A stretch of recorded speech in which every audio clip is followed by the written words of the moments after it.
hal yang kita ingin tampilkan masih seputar isu tentang penggunaan jilbab oleh para dinda kita. Ada 18 perwakilan dari provinsi di Indonesia yang tahun ini bertugas di Paskibraka untuk alhamdulillah menjadi pengibar bendera pusaka di Milad ataupun Dirgahayu Negara Kesatuan Republik Indonesia yang ke-79.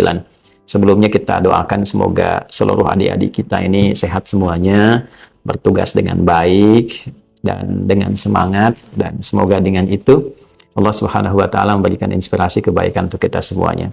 Catatan yang ingin saya buat ini terkait dengan sorotan bagi khususnya di BPIP, lebih spesifik di Ketua BPIP dari pernyataan-pernyataan yang beliau telah sampaikan dalam press conference beberapa waktu ke belakang menyoal polemik terkait dengan penggunaan jilbab ini yang mengacu pada dasar aturan. Nah, pada dasar ini saya ingin memberikan satu ranah untuk kita saling berdiskusi dan juga mencari satu titik temu sehingga tidak ada kesan terbangun seakan-akan ada titik pemisahan antara nilai-nilai keagamaan dengan nilai-nilai kebangsaan. Padahal kita sudah mengetahui dan meyakini bersama bahwa nilai-nilai kebangsaan itu pun dibangun dari sulaman nilai-nilai keberagamaan. Ya, untuk itulah kemudian dasar negara kita berupa Pancasila.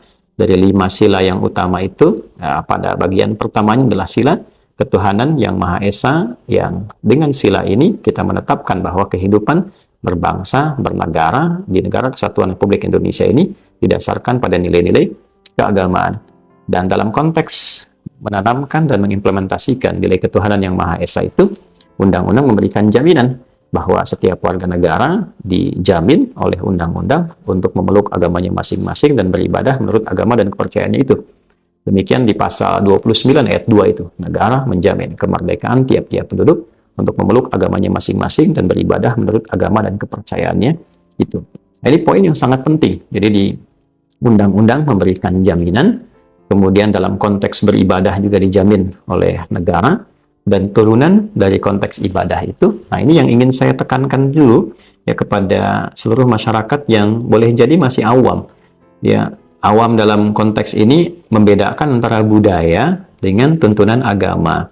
Nah, teman-teman sekalian, khususnya di kalangan masyarakat yang mungkin saja belum mengetahui dengan baik, jilbab itu bukan budaya Arab.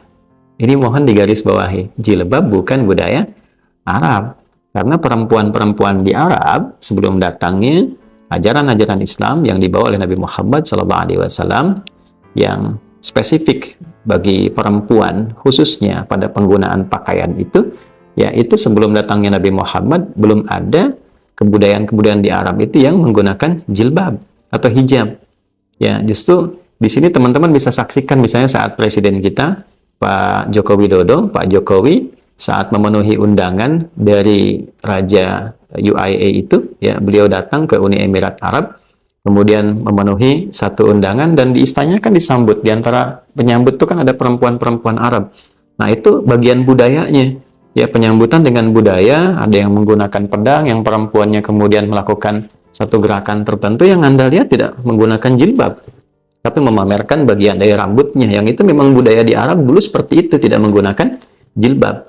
Justru jilbab nanti kelak akan datang, salah satu risalahnya adalah untuk memberikan sebuah kelengkapan yang sempurna bagi perempuan dan menunjukkan ikrar kemerdekaan bagi sosok perempuan. Jadi jilbab itu menjadi bagian penting dalam syariat Islam untuk memberikan sebuah respon yang sangat kuat tentang status kemerdekaan bagi perempuan yang di era-era itu, di masa jahiliyah, itu masih diperbudak. Nilainya itu sangat rendah perempuan pada masa itu, sehingga diperlakukan dengan semena-mena. Maka Allah Subhanahu wa Ta'ala ketika menurunkan risalah tentang jilbab itu, ya satu ayat yang spesifik di surat Al-Ahzab itu tentang jilbab, salah satunya adalah untuk memberikan satu nilai positif bagi perempuan, status kemerdekaannya yang tidak boleh diganggu. Asa ayyurafna fala yu'dzain. Ya, supaya dikenali bahwa ini seorang perempuan yang merdeka, ya tidak boleh diganggu, statusnya terlindungi. Jadi jilbab itu bukan budaya. Saya tekankan sekali bagi adik-adikku dan saudari-saudariku yang muslimah, penting untuk diketahui dan diresapkan pada jiwa yang paling dalam Jilbab itu hadiah terindah yang Allah berikan bagi setiap perempuan muslimah untuk memberikan satu penguatan tentang kemerdekaan dirinya. Ya, itu status kemerdekaan bagi seorang perempuan, apalagi muslimah, yang dengan itu dia terlindungi, dengan itu dia terhormat, dengan itu dia tersayang di hadapan Allah Subhanahu wa Ta'ala. Yang tadinya terganggu, yang tadinya dipersekusi, dengan jilbab itu dia semakin terhormat. Dan dengan pengenaan itulah kemudian syariat datang untuk melindungi perempuan. Ya, jadi tentang perlindungan terhadap perempuan, penghormatan nilai dan hak-haknya, salah satunya disimbolisasikan dengan nilai syariat dalam Islam pada penggunaan jilbab. Ini dulu poinnya. Jadi sekali lagi, jangan sampai ada kesan yang terbangun dari minimnya pengetahuan dengan mengatakan, oh ini budaya impor dari Arab yang dikenakan oleh perempuan Islam sehingga bertentangan budaya ini dengan budaya Indonesia. Ini sesuatu yang tidak nyambung. Ya, jadi jangan sampai pengetahuan yang minim ya harus memaksakan satu kehendak dengan membangun sebuah wacana atau opini tertentu yang bahkan secara nalar logika dan secara nilai-nilai kebudayaan kita pun itu tertolak dengan sendirinya. Jadi sekali lagi, pengenaan jilbab itu bukan turunan dari budaya, apalagi impor budaya, tapi kepada implementasi nilai keagamaan dalam bentuk syariat ya pada agama Islam. Jadi kalau kita kembalikan pasal 29 ayat kedua itu, negara menjamin kemerdekaan tiap-tiap penduduk untuk memeluk agamanya masing-masing dan beribadah menurut agama dan kepercayaannya. Itu dalam konteks menjalankan nilai agama itu ada komitmen menunaikan ibadah sebagai bagian-bagian tuntunan di agama itu. Dalam turunan ajaran ibadah itu ada berjilbab untuk perempuan. Jadi jilbab itu bagian dari ibadah yang dilindungi oleh undang-undang. Jadi saya turunkan dari nilai undang-undang dulu. Lalu saya ingin masuk kepada konteks aturan. Di sini ada sesuatu yang patut kita kritisi, teman-teman sekalian. Jadi saya sudah download, jadi teman-teman juga bisa ikuti download ini supaya kita semakin tercerahkan ya. Jadi saya berusaha untuk kita sama-sama belajar menampilkan data-data yang ilmiah, dan dengan data ini kita bisa mengetahui bukan hanya penguatan dari dasar akan sesuatu dikerjakan dalam konteks kehidupan berbangsa bernegara, khususnya dalam hal ini, tapi juga nanti kita akan lihat dalam bangunan logika ya yang disusun serta implementasinya. Nah, yang saya maksudkan kita cepat saja. Jadi ada peraturan Presiden nomor 51 tahun 2022 ini terkait dengan nanti pasukan pengibar bendera pusaka ya, atau yang kita kenal dengan Paskibraka itu. Nah, di peraturan nomor 51 tahun 2022 itu nanti akan secara teknis pelaksanaan dari peraturan ini diturunkan dan dilaksanakan kewenangannya oleh BPIP. Nah, karena itu kemarin di media-media kita dengar kan komentar dari Kemenpora, dari menterinya, Menteri Pemuda dan Olahraga, yang mengatakan bahwa sejak tahun 2022 kewenangannya sudah beralih ke BPIP. Nah, kewenangan ini sebagai implementasi dari peraturan Presiden nomor 51 tahun 2022 diwujudkan dengan munculnya. Nah, ini ya, peraturan Badan Pembinaan Ideologi Pancasila atau BPIP Republik Indonesia nomor 3 tahun 2022. Ya, jadi dasarnya tadi dari peraturan Presiden nomor 51 tahun 2022 yang memberikan amanah ya untuk pengaturan pelaksanaan dari aturan-aturan ini terkait dengan program pasukan pengibar bendera pusaka, lalu diserahkan ke BPIP, BPIP lalu melahirkan peraturan nomor 3 tahun 2022. Yang jelas ya. Nah, di peraturan ini teman-teman sekalian, teman-teman bisa download sekali lagi untuk dilihat supaya agak lebih cepat kepada akar persoalan yang sekarang kita sedang hadapi. Jadi ada di bab ke-7 di peraturan nomor 3 ini tahun 2022. Ada bab ke-7 tentang tata pakaian dan sikap tampang paskibraka. Sekali lagi, bab ke-7 tentang tata pakaian dan sikap tampang paskibraka. Di bab ke-7 ini, teman-teman sekalian, di poin A besar tentang tata pakaian paskibraka, ya, tentang nanti di bagian keduanya. Jadi yang satu itu ada umum, ada kecil warna, B bentuk, nanti bagian keduanya ada kelengkapan dan atribut di halaman 87, teman-teman. Ya, baik. Kelengkapan dan atribut saya bacakan ya. A, kelengkapan seragam paskibraka. Kelengkapan seragam paskibraka sebagai berikut. 1. Setangan leher merah putih. 2 sarung tangan warna putih, 3 kaos kaki warna putih, 4 ciput warna hitam dalam kurung untuk putri berhijab. Saya ulangi, 4 ciput warna hitam dalam kurung untuk putri berhijab. 5 sepatu pantofel warna hitam sebagaimana gambar di bawah. Dan 6 tanda kecakapan atau kendit dalam kurung dikenakan saat pengukuhan paskibraka. Jadi di sini ada 6 poin, ada kelengkapan dan atribut, yaitu kelengkapan seragam paskibraka. Dari 6 poin ini, poin 4-nya terdapat ciput warna hitam untuk putri berhijab. Jadi ada aturan juga, ya, yang di sini memberikan satu nilai, bukan toleransi sesungguhnya, tapi implementasi dari nilai kebinekaan itu sendiri. Saya baca ini dari awal sampai ke akhir itu, yang ditandatangani oleh Ketua BPIP yang sekarang, Pak Yudian Wahyudi, saya baca. Bahkan di dalamnya itu ada banyak hal yang sangat menarik. Nanti kita akan kupas sedikit demi sedikit. Nah, saya soroti yang ini dulu dari segi aturan. Jadi ini kan aturan pokoknya. Aturan pokok dari Peraturan BPIP Republik Indonesia nomor 3 tahun 2022. Dan ini ditandatangani oleh Ketua BPIP itu sendiri. Bahkan nanti di bawahnya nanti ada beberapa juga yang memberikan tanda tangan untuk penguatan, ya, sebagai bagian dari satu nilai hukum yang berlaku di Negara Kesatuan Republik Indonesia, khususnya terkait dengan paskibraka. Nah, ini aturan pokoknya yang ini. Jadi di aturan pokok ini terkait dengan pakaian, kelengkapan, dan atribut, ternyata ada akomodasi untuk putri-putri yang berjilbab. Ya, jadi bila ada pasukan paskibraka yang putri mengenakan jilbab, sesungguhnya sudah diakomodasi dengan adanya peraturan ini. Nah, yang paling menarik di sini, teman-teman sekalian, nah, mengapa kemudian di sini ada satu SK dan SE? Jadi kalau kita lihat di sini, SK itu surat keputusan, SE-nya adalah surat edaran.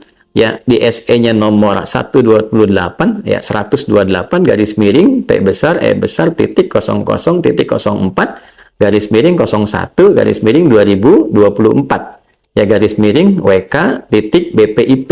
Ini kan? Baik. Nah, kemudian ada juga di sini terkait dengan surat keputusan Kepala BPIP. Jadi ini turunan dari aturan yang pokok nomor 3 tahun 2022.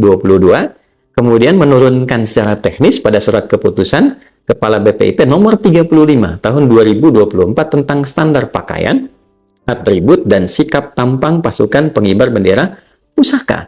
Dan SK ini ditetapkan oleh Kepala BPIP Pak Yudian Wahyudi di Jakarta 1 Juli 2024. Di dalamnya, yang poin nomor 4 itu kok bisa hilang? Nah, ini kan jadi pertanyaan yang kritis gitu. Kenapa yang pokoknya itu di peraturan yang paling pokok ketika diturunkan menjadi peraturan teknis, kok ada satu poin yang hilang? Ini kan pertanyaan mendasar. Ya, kalau kita mengacu kepada undang-undangnya yang pokok, yang dasar, peraturan pokoknya, ini kan jelas secara teknis. Ini 6 poin mengakomodir A, B, C, dan seterusnya. Ya, dan tidak ada masalah tentang persoalan jilbab. Karena itu di tahun-tahun sebelumnya tidak pernah ada isu tentang ini. Ya, pernah 2007 saya amati di berita itu, pernah 2007 ada kontroversi tentang penggunaan jilbab, ya, tapi bukan di level yang nasional, itu di daerah-daerah. Ya, yang saya lihat pada waktu itu ada kasus di Kediri dan beberapa yang lain, dan itu tuntas. Nah, mengapa hal ini bisa terjadi di tahun ini, dan sangat menariknya, ini kan aturan yang teknis bisa bertentangan dengan aturan yang pokok, dan yang tanda tangan itu adalah orang yang sama. Tadi kan jadi pertanyaan secara aturan. Ya, jadi ini saya ingin poin 1 ini memberikan catatan kritis ini untuk fokus pada aturan terlebih dahulu. Apakah ini dibenarkan menurunkan aturan teknis yang melanggar aturan pokok? Nah, ini kan poin bagian pertama.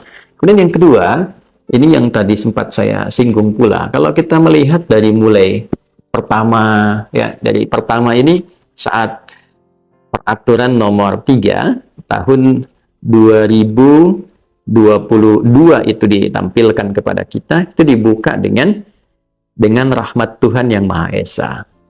Nah, jadi ini menarik nih, peraturan-peraturan presiden sampai keturunan badan ke bawah lembaga itu selalu diawali dengan kalimat dengan rahmat Tuhan yang Maha Esa. Nah, saudara, kita ini menginginkan peraturan itu dirahmati oleh Tuhan yang Maha Esa, tapi dalam saat yang sama kita mengeluarkan satu aturan teknis justru yang melanggar ketentuan-ketentuan, ya, bagi satu tuntunan Tuhan yang Maha Esa yang mengikat khususnya bagi umat Islam muslimahnya, perempuannya. Ini kan jadi masalah. Apalagi nanti kita akan dapatkan di turunan-turunan isi dari peraturan nomor 3 tahun 2022 ini yang menampilkan kata takwa, kata ihsan, bahkan nanti dalam pengukuhan itu ada sebuah janji yang disampaikan oleh para seluruh paskibraka yang terpilih itu, dan di antara nilai-nilai yang disampaikan itu bahkan ada kata-kata yang tegas, ya, menjadi makhluk Tuhan, kemudian ada nilai-nilai takwa di dalamnya, nilai-nilai ihsan, nilai-nilai akhlak yang mulia. Ihsan itu kan jelas, ya, dalam definisi Anda silahkan cari di kosakata manapun. Ihsan itu kosakata yang melekat pada nilai agama dalam Islam. Didapatkannya dalam hadis. Hadisnya di Sahih Muslim, nomor hadisnya ke-8. Kalau ingin ringan, diambil itu dalam satu bagian dari 42 hadis Imam Nawawi, nomor hadis yang kedua, ya, Al-Arba'in Nawawiyah itu. Hadisnya dari Umar bin Khattab radhiyallahu taala anhu. Ihsan itu jelas, anta budallaha ka'annaka tarahu fa illam takun tarahu fa innahu yarak. Berusaha menjadikan aktivitas sebagai ibadah, ya, kepada Allah Subhanahu wa taala, Tuhan yang Maha Esa. Ya, walaupun tak mampu melihatnya, tapi kita beribadah dengan merasakan Allah mengawasi kita. Jadi kalau paskibraka putri itu diminta berikrar menjunjung sikap ihsan dan dia mengenakan jilbab, itu dia sudah mempraktekkan nilai ihsannya dan dia merasa diawasi Tuhan. Nah, pengawasan Tuhan ini dibatalkan oleh SK Ketua BPIP nomor 35 tahun 2024 ditandatangan 1 Juli 2024. Ini kan cukup menarik gitu kalimat-kalimat ini. Jadi saya ingin katakan secara peraturan bertentangan, skala logika juga bermasalah. Lalu yang paling agak getir adalah ini kan pengibaran bendera pusaka ini satu momen sakral untuk mengikrarkan kemerdekaan kita yang spiritnya dibawa ke setiap masa, bahwa kita ini bangsa merdeka. Dengan kemerdekaan ini kita berupaya membangun bangsa dengan nilai-nilai yang kita sepakati, ada 5 dasarnya itu, berupa Pancasila, dari ketuhanan yang Maha Esa, kemanusiaan yang adil dan beradab, persatuan Indonesia, kerakyatan yang dipimpin oleh hikmat kebijaksanaan dalam permusyawaratan perwakilan, keadilan sosial bagi seluruh rakyat Indonesia. Ini yang kita ingin wujudkan dalam kehidupan. Gemah ripah loh jinawi ini, kebinekaan yang kita jaga ini. Tapi dalam saat yang sama, adik-adik kita 18 orang itu dilarang merdeka mengenakan jilbabnya. Dia hadir dalam satu event kemerdekaan, tapi dia tidak boleh merdeka dengan jilbab yang dia kenakan. Ini jadi masalah gitu. Nah, ini ada satu nilai moral yang tidak tampak, ya. Jadi secara etos bermasalah, secara logos bermasalah, secara patos bermasalah gitu. Ya, etikanya tidak hadir di sini karena ada benturan antara SK dengan peraturan. Logikanya dalam keilmuan juga tidak nyambung di sini. Secara kepantasan juga kemudian tidak berlaku. Ini kan poin yang sangat luar biasa. Ya. Lalu yang menjadi sorotan adalah ketika masukan sudah banyak sebelum datangnya, kemudian tentunya kita bisa artikan perintah. Karena kepala kesekretariatan presiden itu tidak mungkin memberikan statement kalau tidak diatensi oleh presiden. Ya, Pak Hero Budi menyampaikan bahwa adik-adik 18 ini sudah boleh menggunakan jilbabnya. Untuk itu juga BPIP belakangan juga ikut ya pada statement itu dan mengucapkan terima kasih ya kepada media juga dan massa yang memberikan atensi dan sebagainya. Tapi dalam proses itu yang paling menarik adalah ya ketika masukan sudah banyak, DPR sudah memberikan reaksi, Ormas Islam bahkan dari MUI, PBNU, Muhammadiyah dan sebagainya memberikan satu reaksi. Yang muncul dalam press conference kan agak menarik ya, bahwa ini kan ditampilkan dalam bentuk sukarela. SK ini ditandatangan dengan materai 10.000 ya. Sebelum itu juga kita perlu atensi, ada satu hal yang sangat menarik dalam latihan keseharian boleh menggunakan jilbab, tapi dalam proses yang sakralnya yang 17 Agustus dalam pengibaran bendera pusakanya itu dilepas saat itu saja ya, kemudian setelah itu boleh digunakan kembali. Ini kan sesuatu yang bagaimana mengungkapkannya ya, saya tidak punya kosakata yang kurang baik gitu, tapi secara tegas ini kan bermasalah, itu sajalah ya. Jika sesuatu yang sangat bermasalah ya tidak dipaksa, tapi Anda sodori aturan ya, Anda dengan bahasa, tata bahasa, dengan pengemasan katanya sukarela, tapi aturan itu harus tanda tangan bermaterai, yang kalau tidak ikut kan artinya gagal untuk proses itu.